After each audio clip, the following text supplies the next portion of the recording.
بسم الله الرحمن الرحيم تبارك الذي بيده الملك وهو على كل شيء قدير الذي خلق الموت والحياة ليبلوكم أيكم أحسن عملا وهو العزيز الغفور الذي خلق 7 سماوات طباقا ما ترى في خلق الرحمن من تفاوت فارجع البصر هل ترى من فطور ثم ارجع البصر كرتين ينقلب إليك البصر خاسئا وهو حسير ولقد زينا السماء الدنيا بمصابيح وجعلناها رجوما للشياطين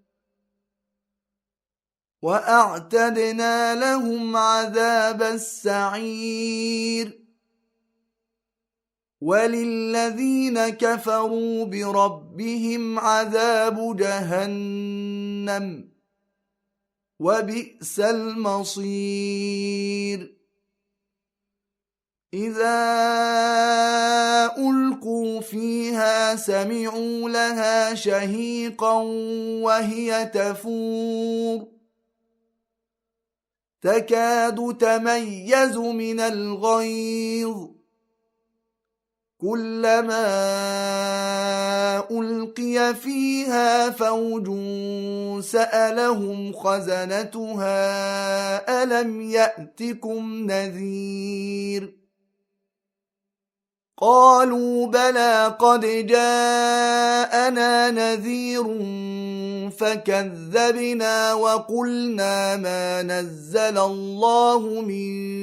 شيء إن أنتم إلا في ضلال كبير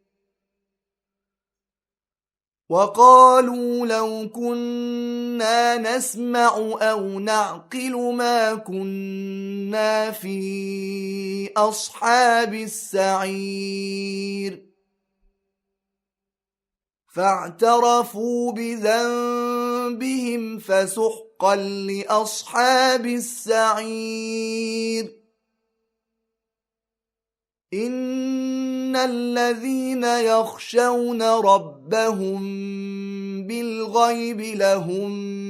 مغفرة وأجر كبير وأسروا قولكم أو اجهروا به إنه عليم بذات الصدور ألا يعلم من خلق وهو اللطيف الخبير هو الذي جعل لكم الأرض ذلولا فامشوا في مناكبها وكلوا من رزقه وإليه النشور أأمنتم من في السماء أن يخسف بكم الأرض فإذا هي تمور أم أمنتم من في السماء أن يرسل عليكم حاصبا فستعلمون كيف نذير